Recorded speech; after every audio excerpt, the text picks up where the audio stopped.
Pearl Harbor Day, a most dramatic moment, has etched itself into my memory. I saw it from the viewpoint of a West Point cadet as I'd entered the military academy as a plebe 6 months earlier. The entire nation was motivated to a fighting fury. Cadets were especially aroused. We wanted at the Japanese and hoped for early graduation. We sang fighting songs in the mess hall that evening. The adrenaline was flowing in everyone. 1 week after Pearl Harbor, General George C. Marshall, the Army Chief of Staff, brought my father back to Washington to head up the War Plans Division of the Army Staff. By June, Dad notified me that he was going overseas to Europe, and in Washington he told me further that he would be the U.S. Commanding General in the ETO. I now knew ruefully that Dad would be famous. I hoped he would be lucky. Meantime, the United States and Britain were suffering one costly and humiliating defeat after another. Hong Kong, the Philippines, Singapore, and the Dutch East Indies fell to the Japanese. It was a gloomy winter and spring in 1942, the only bright spot being Jimmy Doolittle's air raid on Tokyo in April. But the Allies were always planning for victory, and after the U.S. Navy had defeated the Japanese at Midway, it was possible for the United States to attack. In this video production, we will see the Japanese seize Hong Kong, Singapore, and Corregidor in Manila Bay. We will see Jimmy Doolittle's raid on Tokyo, the battles of the Coral Sea and Midway, the 1,000-bomber raid on Cologne by the RAF in June 1942. We will see General MacArthur, named Commanding General of the Southwest Pacific in Australia. This was the Europe of 1941. The Nazi blitzkrieg had overwhelmed France, Holland, Belgium, Denmark, Norway, and Luxembourg. Russian armies were in desperate retreat.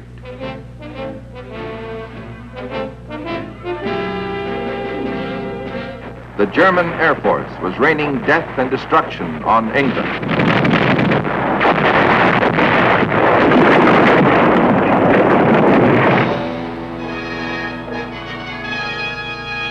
Combined Italian and German forces were menacing Egypt.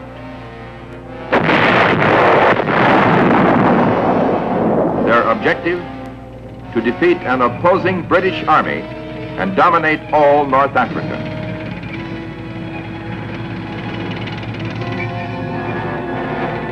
In Asia, Japanese air and ground forces were driving forward in their bloody conquest of China.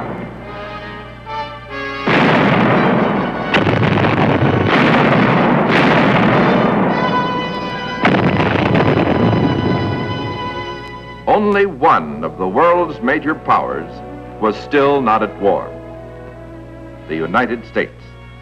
It was a Sunday afternoon in December 1941.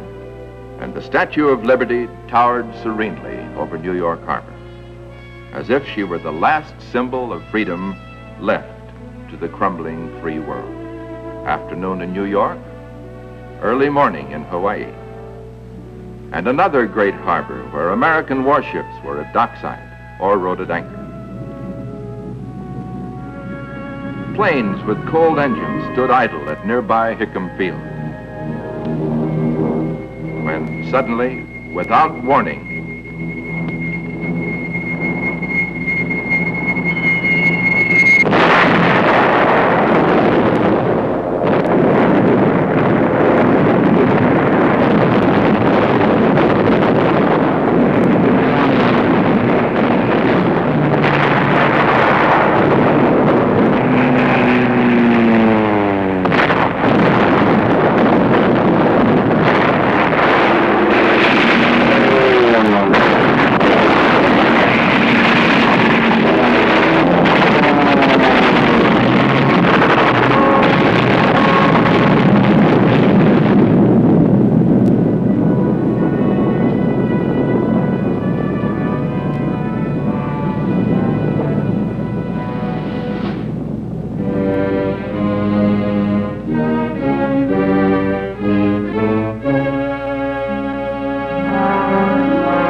3 days after Pearl Harbor, Japanese troops landed on Luzon's north coast.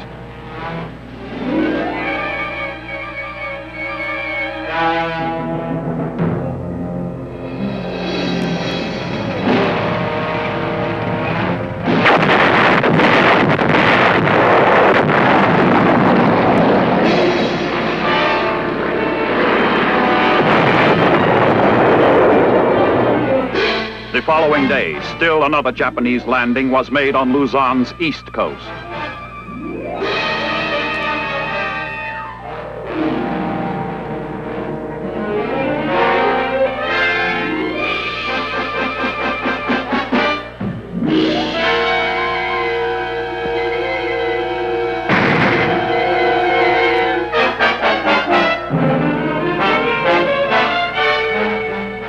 On the 21st of December, the main Japanese invasion force hit the eastern shore of the Lingayen Gulf. Troops came pouring ashore from 80 transports.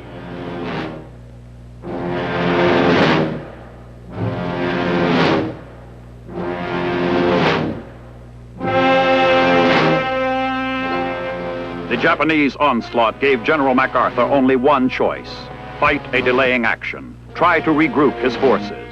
It was a monumental task. The Japanese had struck swiftly, suddenly, devastatingly. They pressed forward unchecked.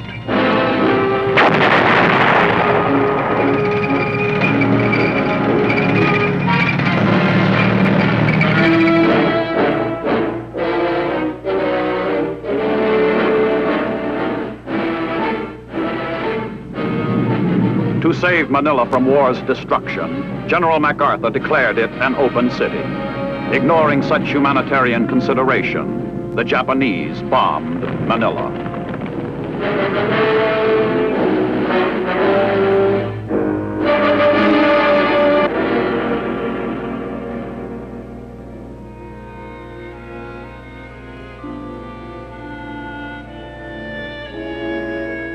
On the last day of 1941, MacArthur withdrew to the mountainous terrain of the Bataan Peninsula, for Bataan and Corregidor commanded Manila Bay.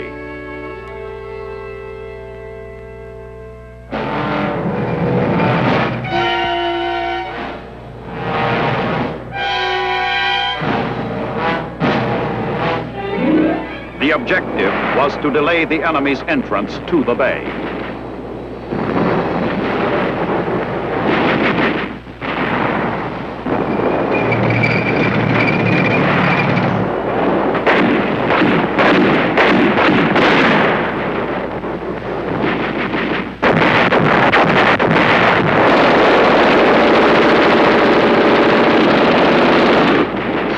MacArthur and his battling bastards of Bataan, as the troops in grim humor called themselves, knew they were fighting a losing battle.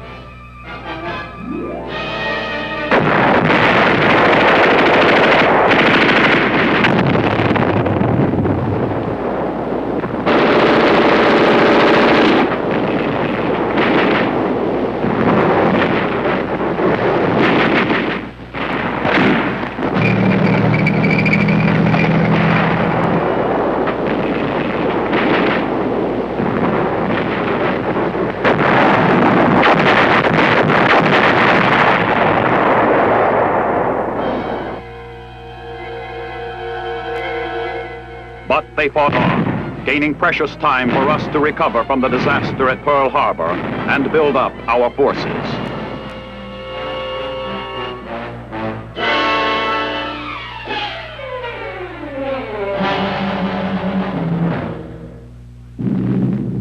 There were other prime targets marked by the Japanese.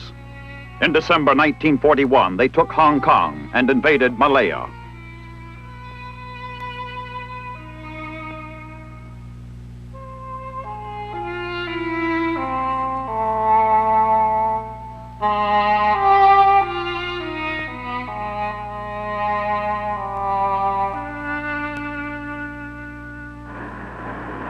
They bombed British Singapore and its great naval base.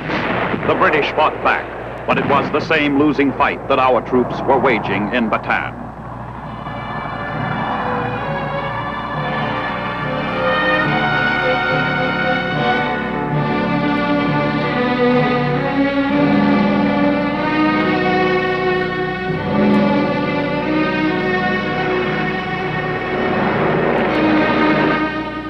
On New Year's Day, 1942, the siege of Bataan began. Superior Japanese forces pounded our beleaguered troops for 3 long and agonizing months.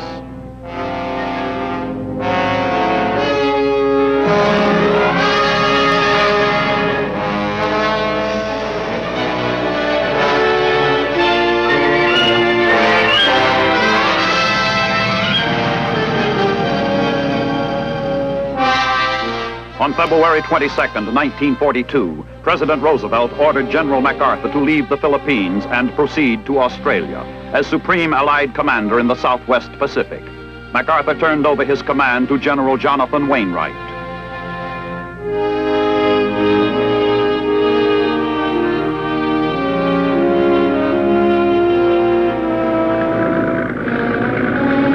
MacArthur made the first leg of his journey to Australia by PT boat through enemy-infested waters.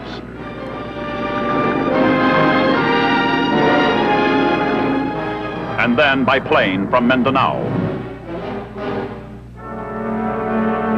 Bataan fell on the 9th of April, 1942.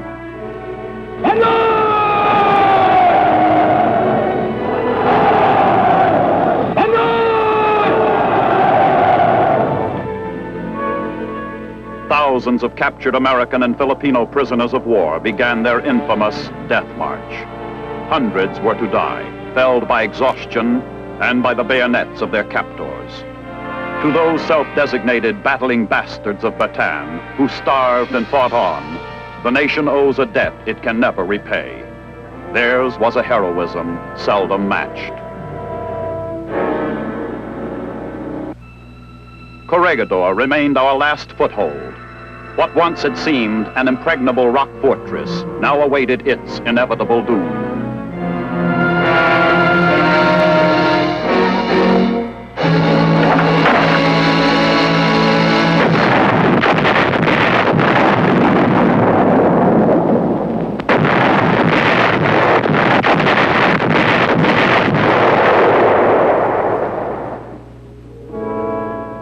The fortunes of the United States and its allies were at their lowest ebb.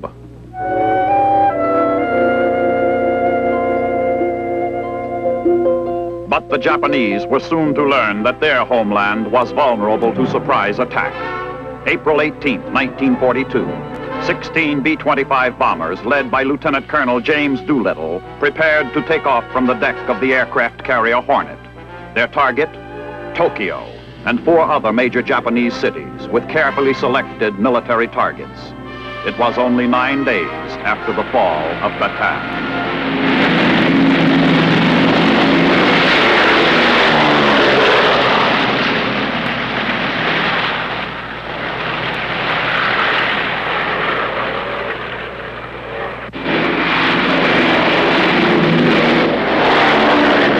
Never before had such a carrier-based operation been attempted.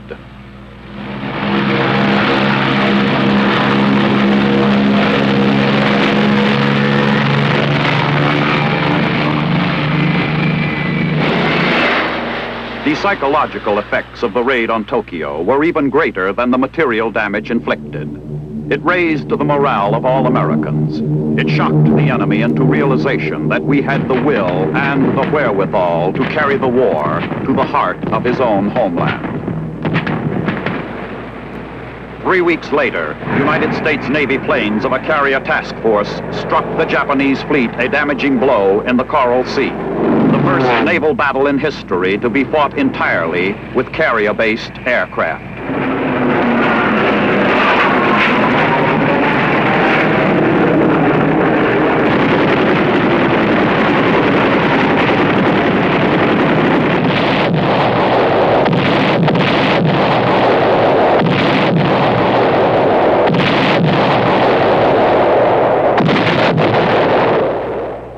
While the Navy was starting to make a comeback, General Wainwright surrendered Corregidor.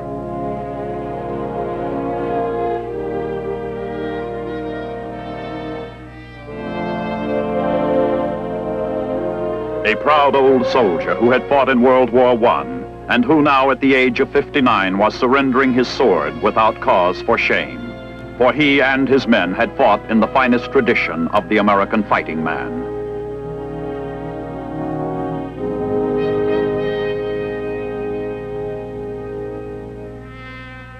Our stubborn defense of Corregidor had put the Japanese conquest 4 months behind schedule and sent General Hama back to Japan, relieved of his command. In January of 1942, President Roosevelt had addressed Congress and the nation to set new and immediate production goals. First, to increase our production rate of airplanes so rapidly that in this year, 1942, we shall produce 60,000 planes, 10,000.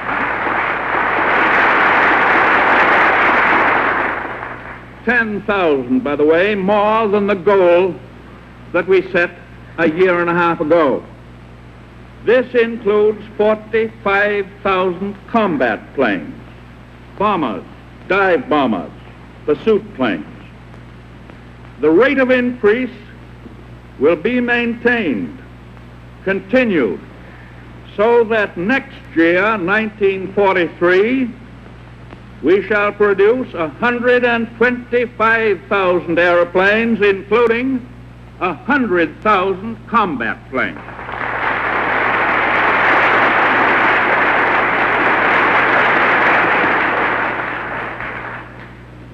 Second, to increase our production rate of tanks so rapidly that in this year, 1942, we shall produce 45,000 tanks, and to continue that increase so that next year, 1943, we shall produce 75,000 tanks.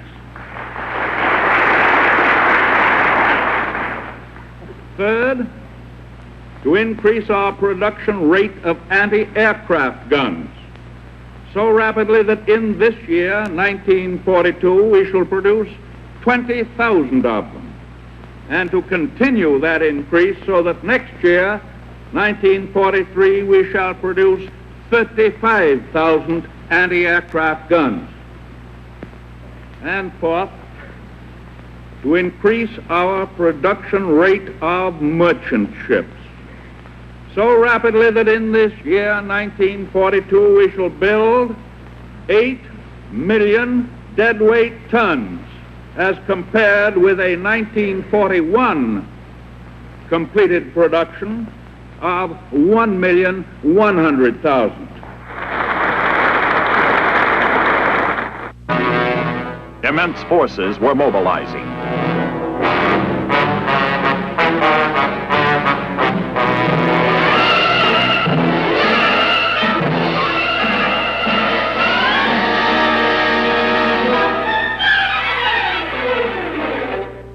Millions of Americans were in training.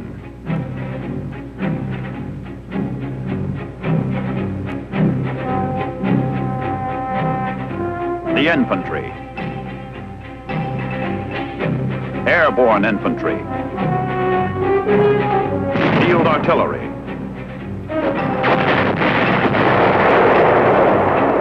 anti-aircraft artillery,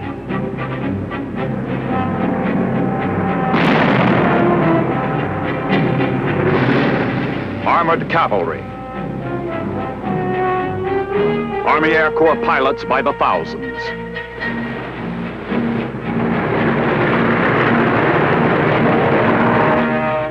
Woman power as well as manpower.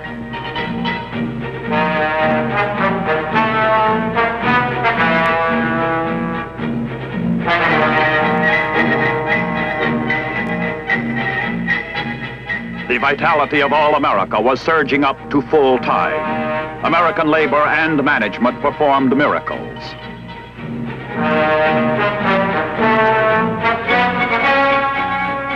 Planes, tanks, guns, ammunition. Tens of thousands of items rolled off the lines to supply not only ourselves, but our fighting allies.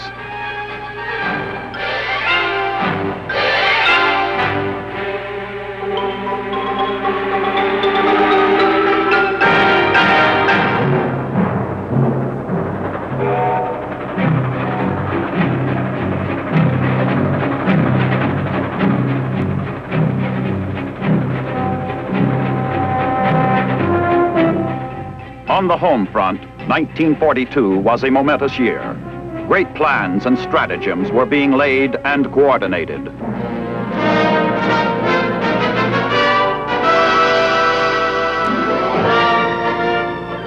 Supplies by the millions of tons poured overseas.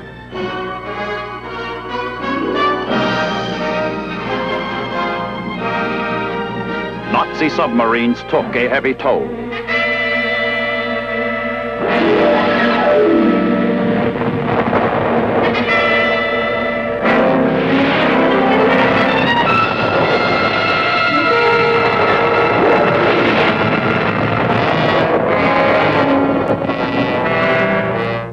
But enough ships got through to help sustain our beleaguered allies.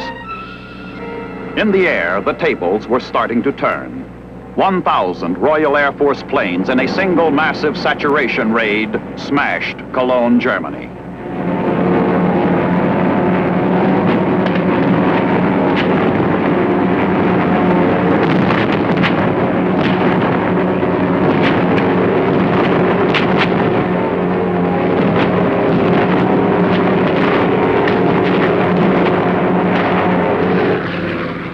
In the Pacific, our naval aircraft inflicted the first decisive defeat on a large Japanese fleet, winning the Battle of Midway.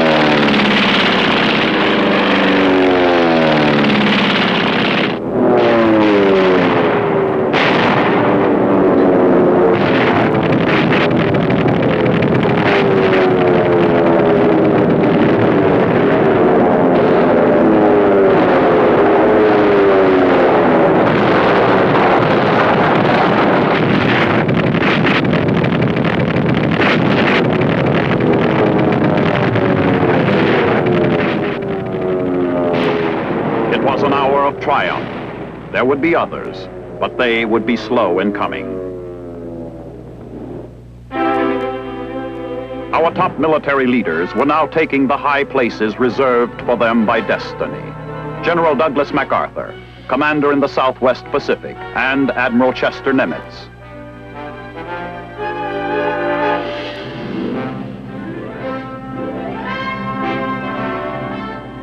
General Dwight D. Eisenhower was coordinating momentous plans with the Allied combined staff in the European theater of operations.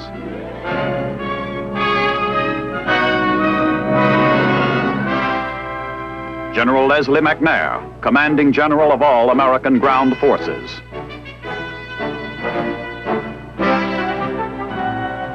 General Omar Bradley, commandant of the infantry school, soon to be given a top field command.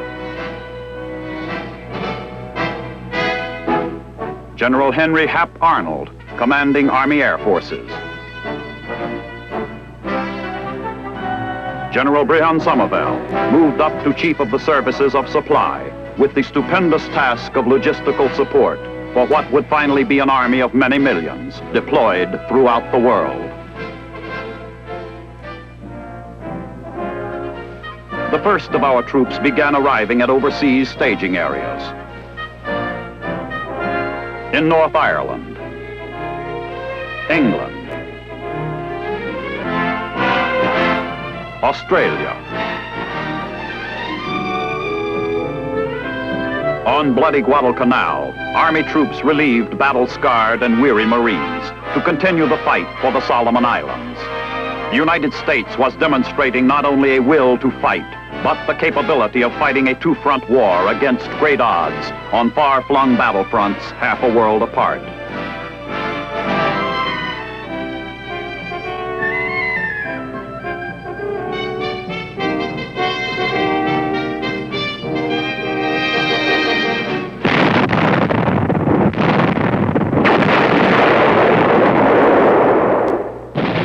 On the 8th of November, 1942, American amphibious forces struck the shores of North Africa.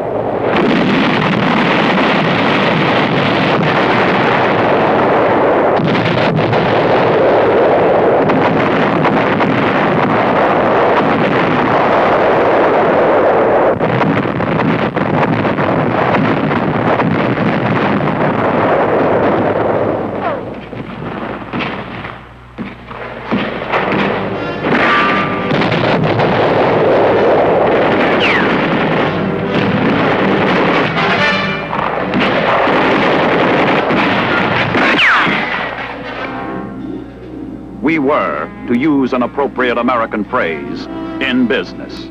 The business of an all-out fight against powerful aggressors who had reached out to conquer the world. We had come thousands of miles, but not for conquest.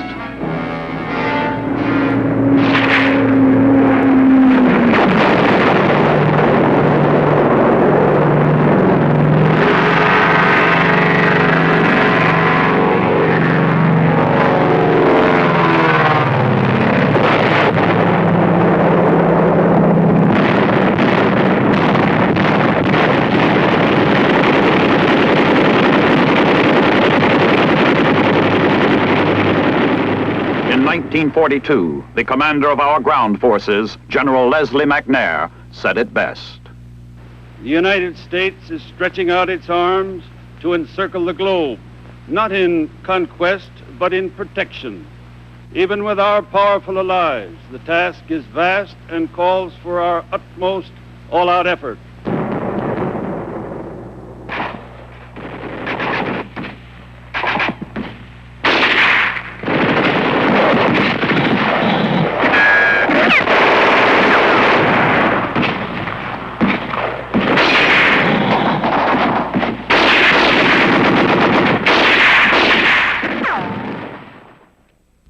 By November, the Americans and British had landed in North Africa under my father's command. Montgomery had defeated Rommel at El Alamein the previous month, and the Russians had turned the tables on Hitler at Stalingrad. By May 1943, Tunisia had fallen, and with it the Allies had captured 250,000 German and Italian prisoners. That was followed up by the invasion of Sicily in July. The tide of victory now favored the Allies, though there was still a long way to go. We will see the United States in its role as arsenal of democracy.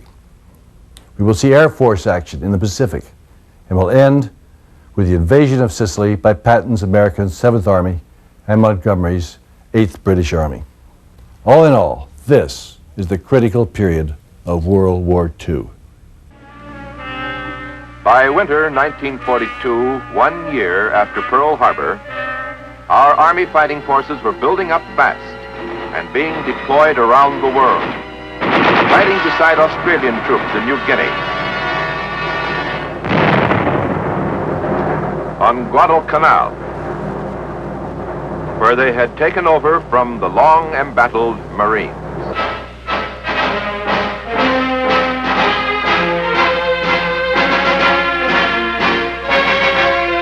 Large-scale amphibious landings had been made successfully in North Africa.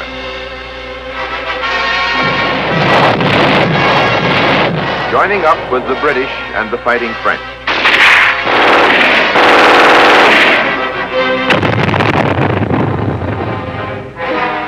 Other Army units were arriving in overseas staging areas in North Ireland, England, and Australia. As our combat and support forces began to encircle the globe, our lengthening supply lines were stretched to the utmost.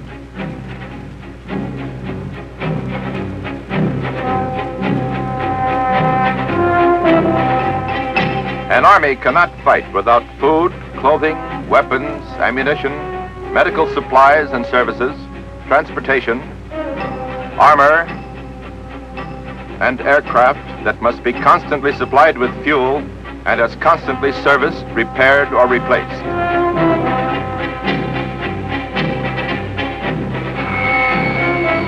During the fighting of the vast stretches of arid desert lands in North Africa, German General von Ravenstein, commander of the 21st Panzer Division, remarked that North Africa is a tactician's paradise and a quartermaster's hell. An American or Allied commander could very well have made the same statement.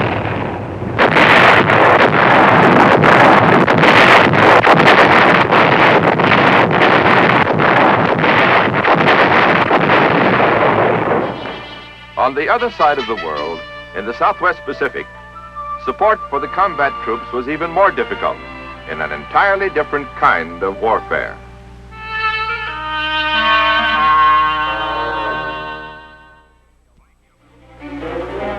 Mighty America had come fully alive. A revitalized agriculture reached the largest food production goals in the history of mankind. Food not only for ourselves and our allies, but for the hungry populations of the countries our armies would liberate and occupy.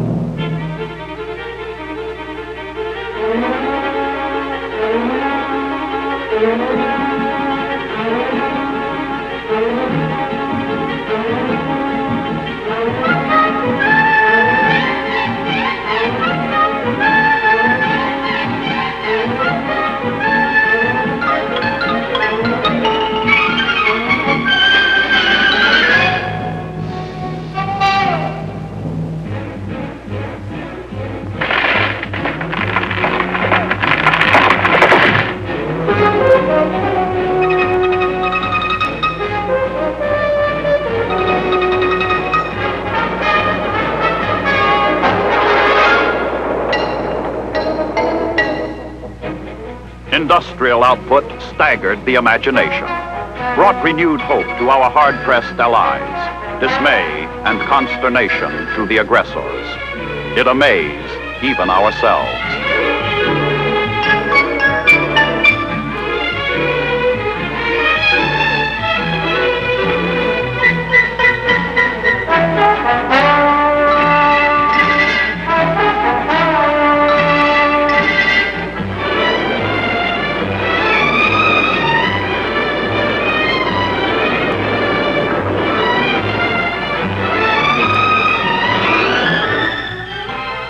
At long last, the United States had come of age, had found a vitality, a strength, and a will to do that was phenomenal in all the annals of men and nations.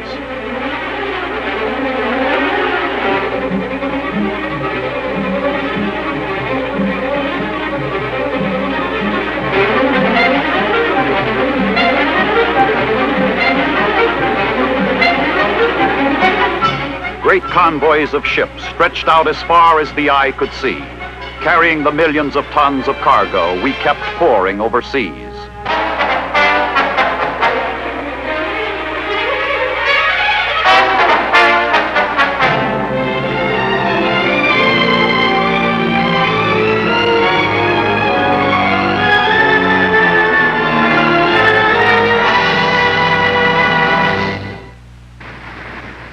All of this in support of G.I. Joe.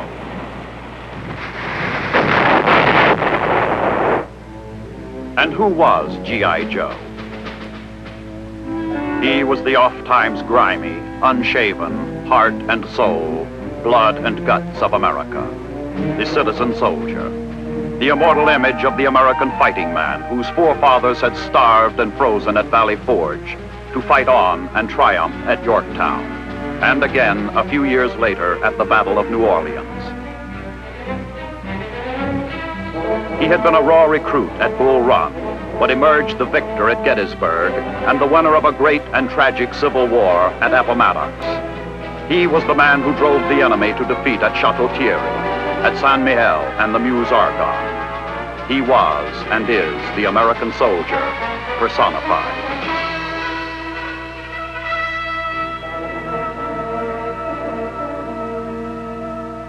And who were his leaders? Marshall, Eisenhower, MacArthur, McNair, Bradley, Devers, Patton, Clark, Hodges, Kruger, Eichelberger, Patch, men like MacArthur, men who possessed the indomitable spirit and genius of Washington, Winfield Scott, Andrew Jackson, Grant, Sherman,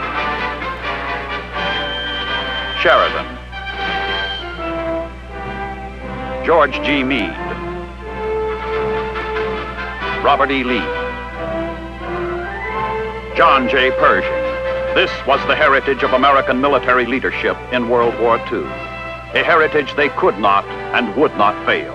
Their one and only goal, victory. From buck privates to four-star generals, these were the priceless outpouring of America's greatest resource, the product of more than a century and a half of freedom, of democracy in action, of a great dream that their forefathers had fought for and made a reality, and which these, their sons, were fighting to preserve. But even amidst the tensions of war, there were precious hours of respite in which battle-weary men found rest and relaxation and brief moments of humor.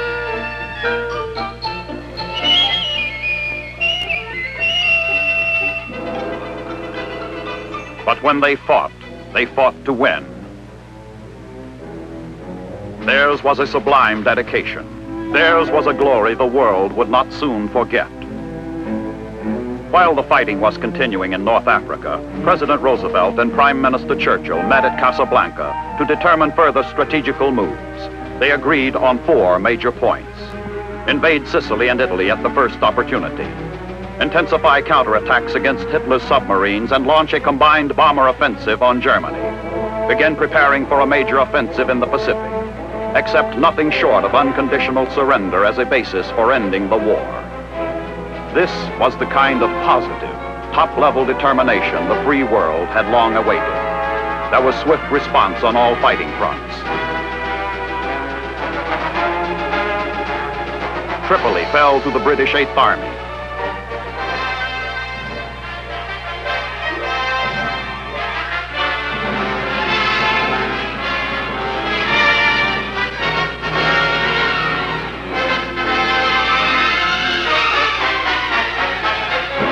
In bitter fighting, Nazi tanks hurled back Allied forces to the Algerian border.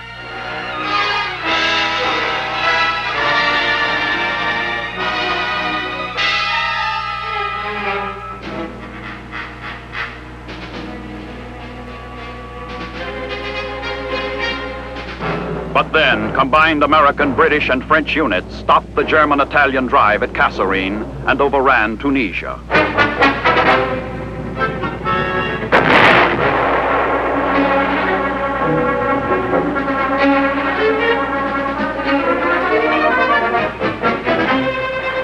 In the Pacific, on bloody Guadalcanal, fighting an entirely different kind of warfare, United States troops overcame the last fanatical Japanese resistance and won complete control of the island and its airfields.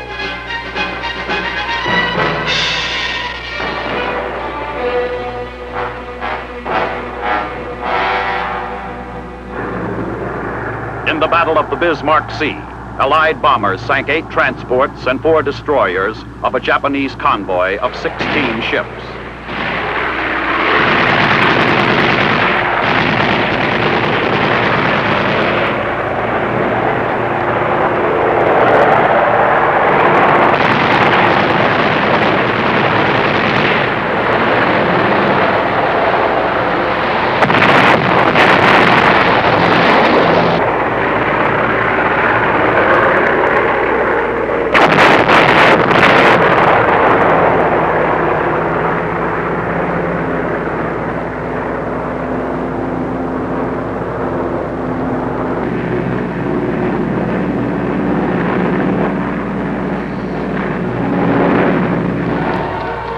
"181 days after the Allied landings in North Africa, Tunis and Bizerte fell before the drive of American, British, and French forces.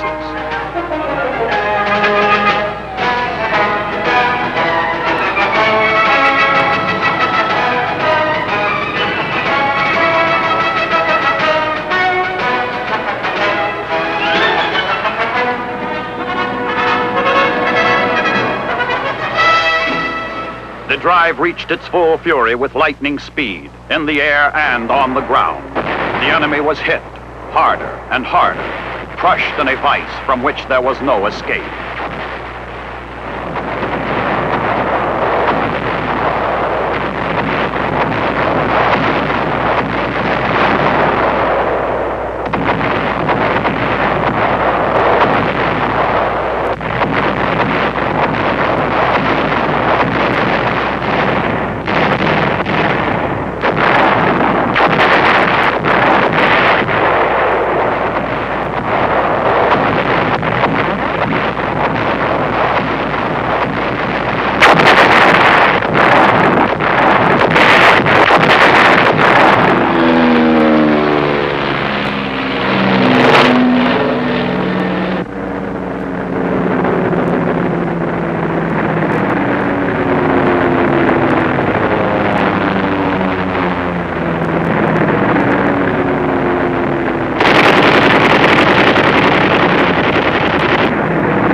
5 days, all German resistance in Tunisia collapsed.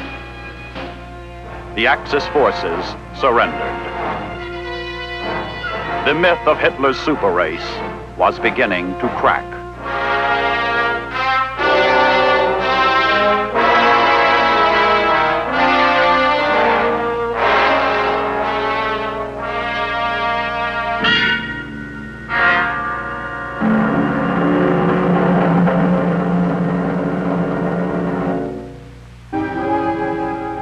In the faraway Aleutian Islands, American troops had landed on Attu.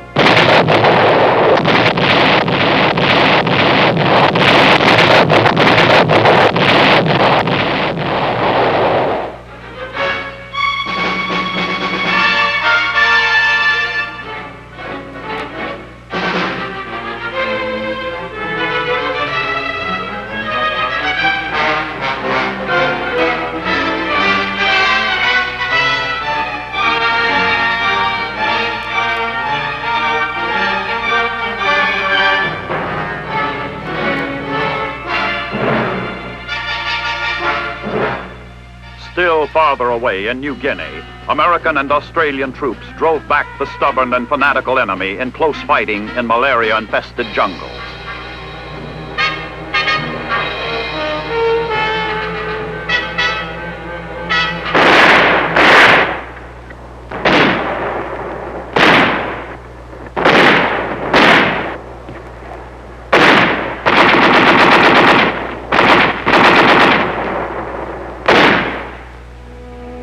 Among the battle casualties we had suffered while fighting in the Buna area were 3 of our general officers, shot in action within less than 100 yards of the Japanese lines.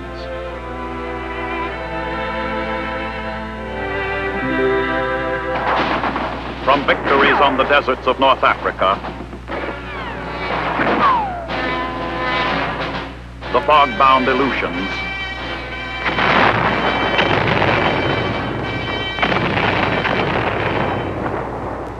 to the tropical island of Guadalcanal and the New Guinea jungles, where our troops were driving forward against desperate Japanese resistance, we had indeed spread our forces around the world.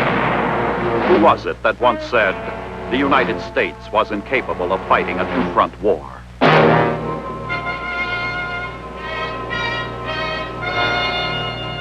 Within less than 16 months, the United States Navy had performed a miracle of salvage. Of all the ships sunk or damaged on December 7, 1941 at Pearl Harbor, all but 3 were back in service and in fighting trim by May 1943. An achievement on a scale unequaled in naval history.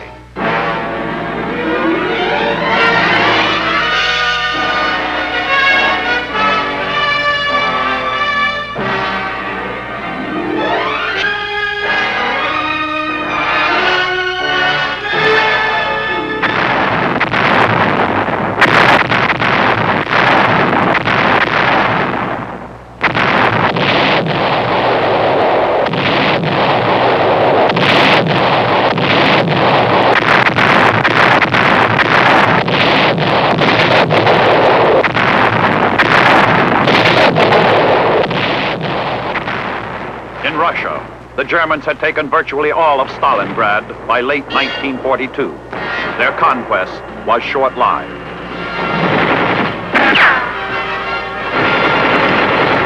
Early in 1943, the Russians launched a massive counterattack.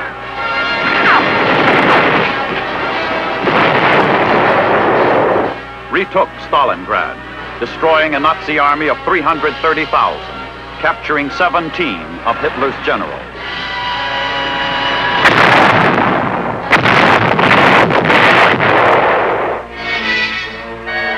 The tide had started to turn in Russia.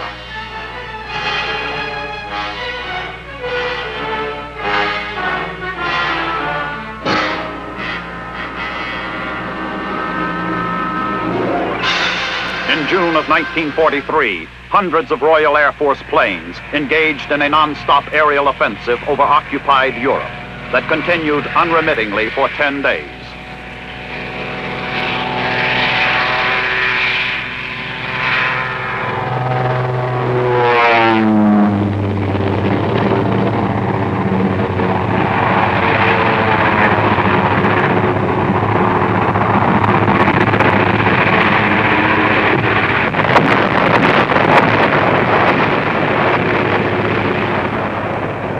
While the tide was turning in the air over Hitler's fortress Europe, American Army, Navy, and Air Forces, along with those of Australia and New Zealand, launched a concerted offensive to drive the Japanese out of New Guinea and the northern Solomon Islands.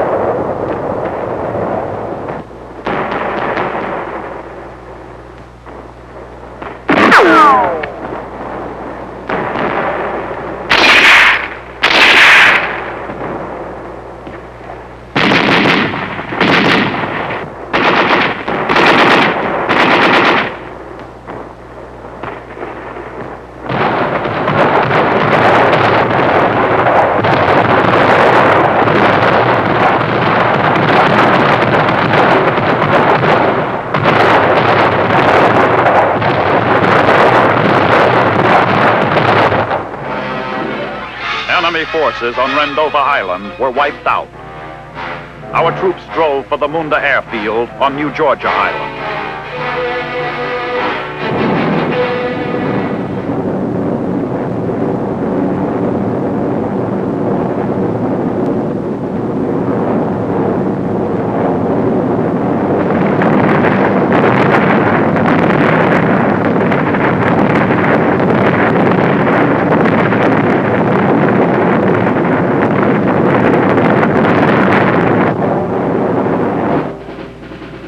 With all of North Africa in Allied hands, preparations for Operation Husky were begun immediately to attack the soft underbelly of Europe. The immediate target, Sicily. Little time was lost.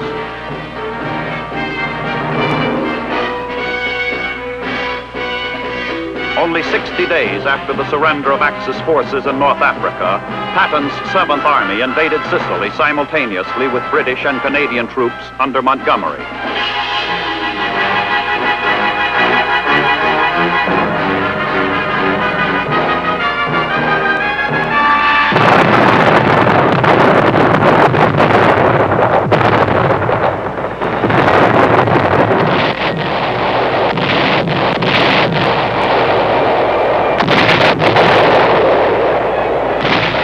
Some 3,000 craft were employed to land an initial force of 160,000 troops.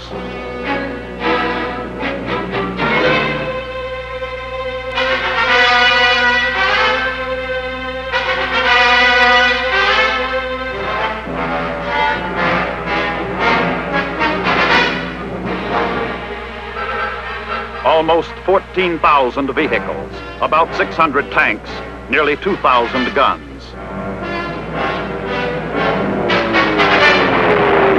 But Sicily was held by more than 200,000 Italian and German troops, strongly entrenched on rugged terrain.